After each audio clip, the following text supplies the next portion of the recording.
Third lesson about the nature of wood. We were talking about wood expanding and contracting with changes in humidity. I want to give you some idea of how much it does expand and contract.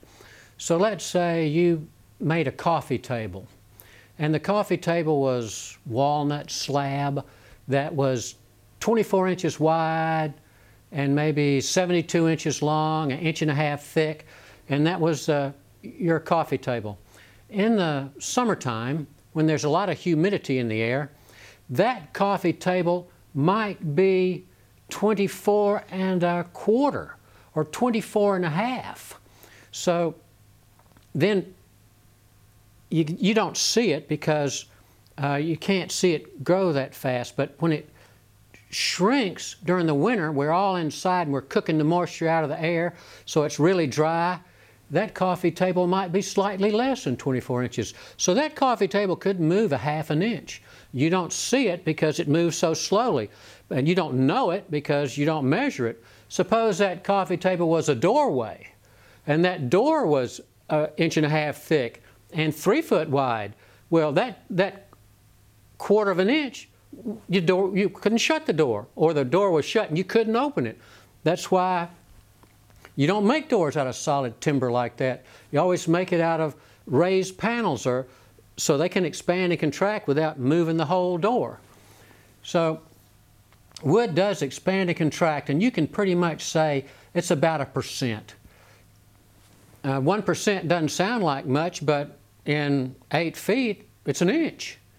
So you got to allow for that.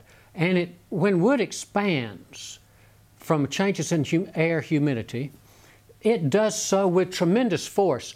There's some evidence that early man quarried stone by using hand axes and digging trenches and then filling up those trenches with dry wood and then pouring water on them. And when the wood expanded, it pushed against the quarry and the stone and actually cleft the stone right out of the quarry.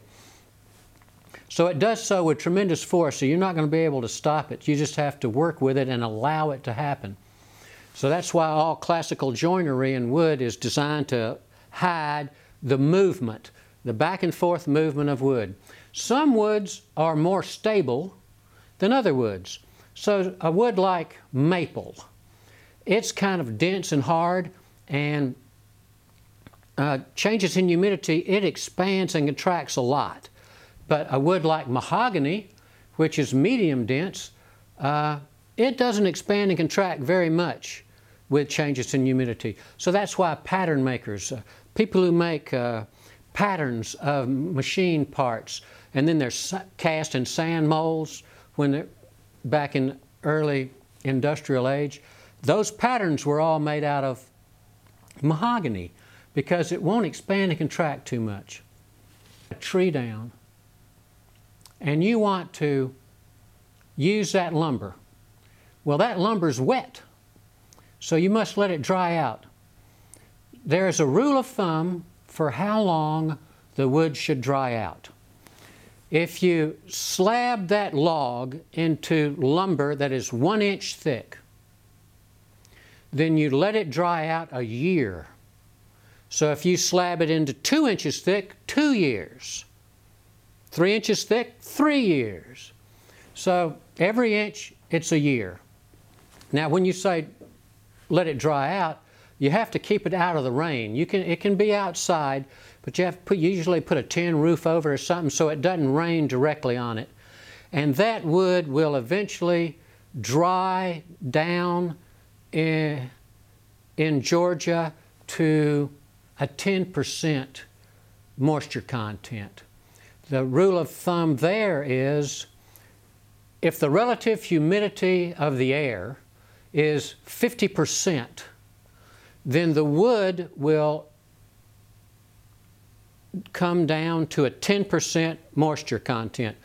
So 50% relative humidity equals a 10% moisture content. Now, lumbermen aren't going to harvest a tree and then let it dry out for a year or 2 years. They want to dry it out faster. so they will kiln dry the lumber. When you dry kiln dried or air dry lumber, you sticker it. Meaning the lumber is going to take any bends you put into it when you stack it. So you try to stack it up as flat as possible, but you can't stack one board right on top of another board because then it won't dry. There's no air circulation there, so it'll stay wet when boards are stacked. So you take little sticks that are about 3/4 of an inch thick, usually rippings off the edge of boards, and you lay a board flat on a masonry base like concrete blocks. Make sure it's flat and level. Then you put sticks, little sticks on top of that, and you lay another board down. The sticks are maybe 16 inches apart, maybe 20 inches apart, depending on how thick the lumber is.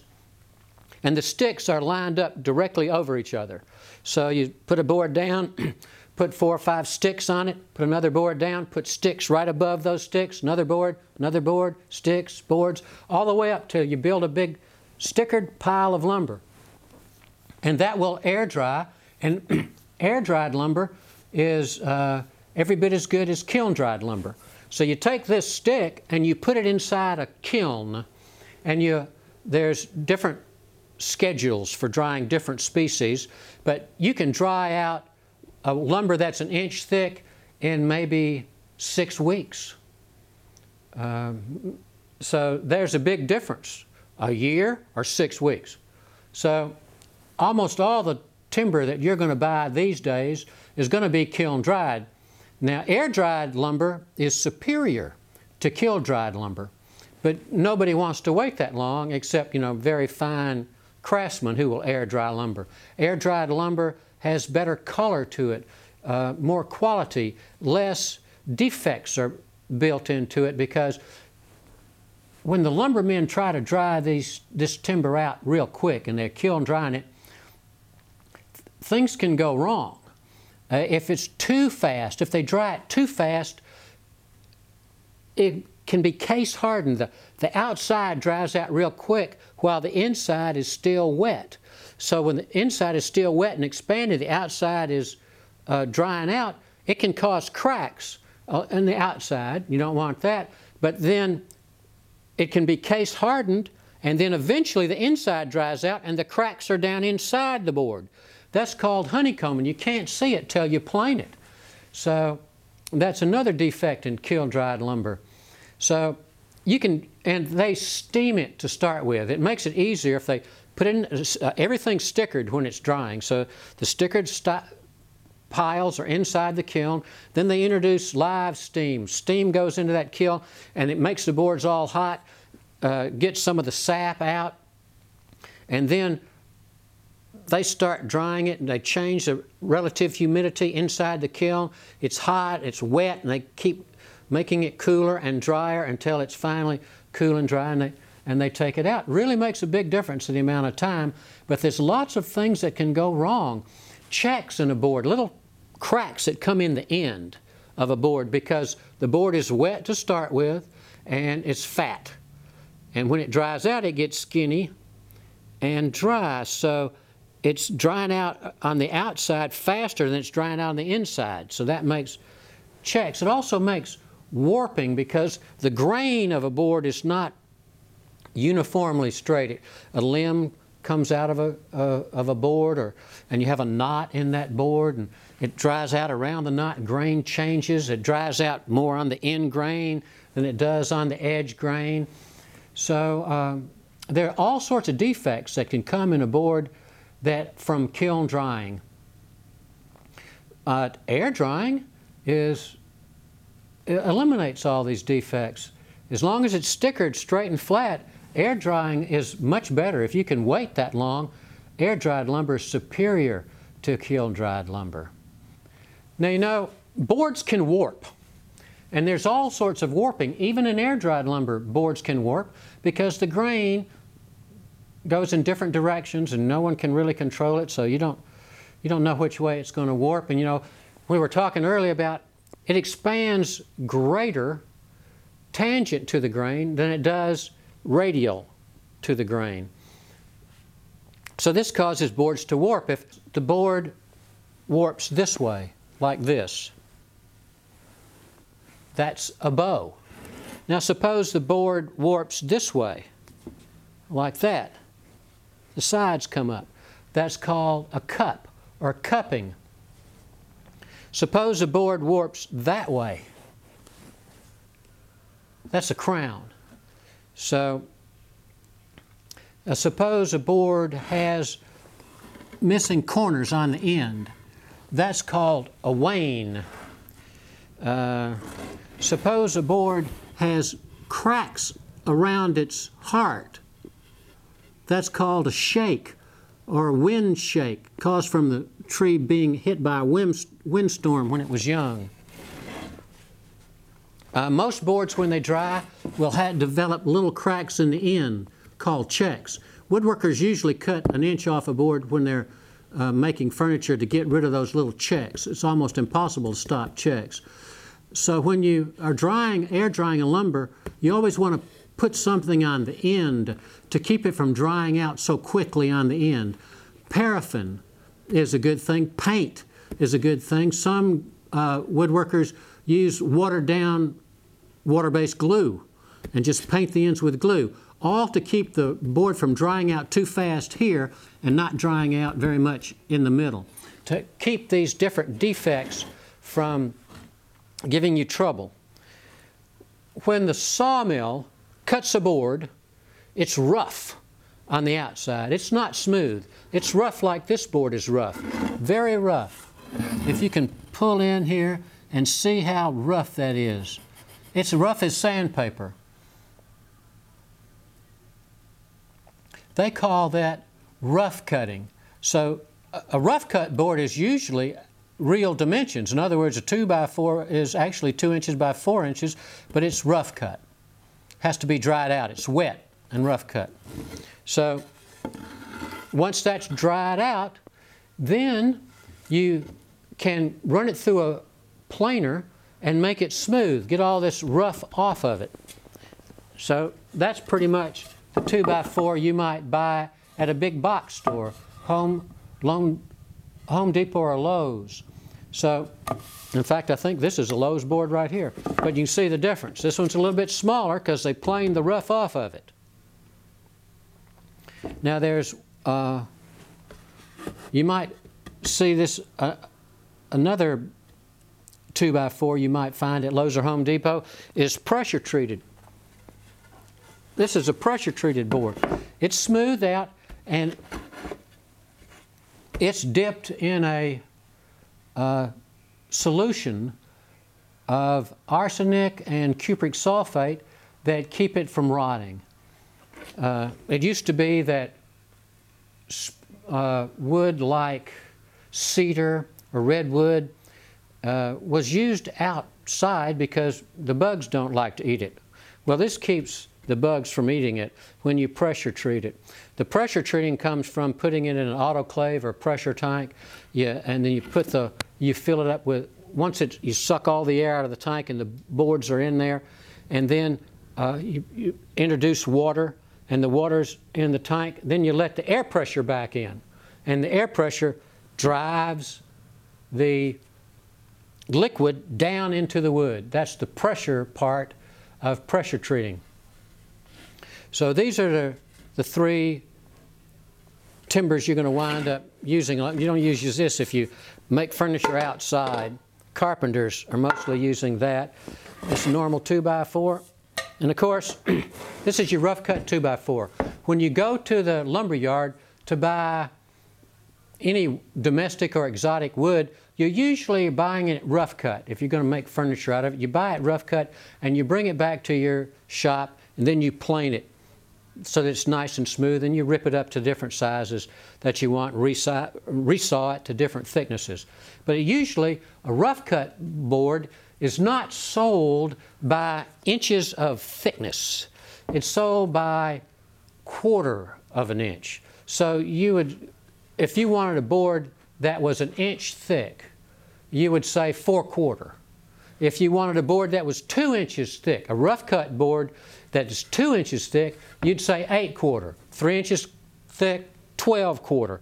quarters always refer to lumber that's rough cut. So when you smooth it out, you come back and you're slightly less. So if you've got a 4/4 board, it might smooth out through the planer. It might dress out, they say. When a board goes through, when you take the rough off of it, you're dressing it. So a board goes through the planer, it comes out dressed, but it comes out thinner. So a 4/4 board might really be 3/4 of an inch thick by the time you're finished planing it. Now, when you're buying lumber, you're buying rough cut lumber, you can either buy domestic lumber, trees that grow in this country, or you can buy imported lumber. But you never say imported lumber in the woodworking world. It's always exotic wood. So if you're going to the lumber yard, you want to build a piece of furniture out of an exotic wood like rosewood or Australian lacewood or cocobolo, then those woods are exotic woods. You'll always buy those rough cut. I don't think I've ever seen exotic wood. Well, I suppose I have seen them planed or dressed. But usually some exotic woods are so expensive you don't buy them by the board foot. A board foot is the way you buy lumber. A board foot is a square foot 1 inch thick. So once it's planed or dressed, it would be a square foot 3/4 of an inch thick. So a 1 by 12, every foot of it is a board foot.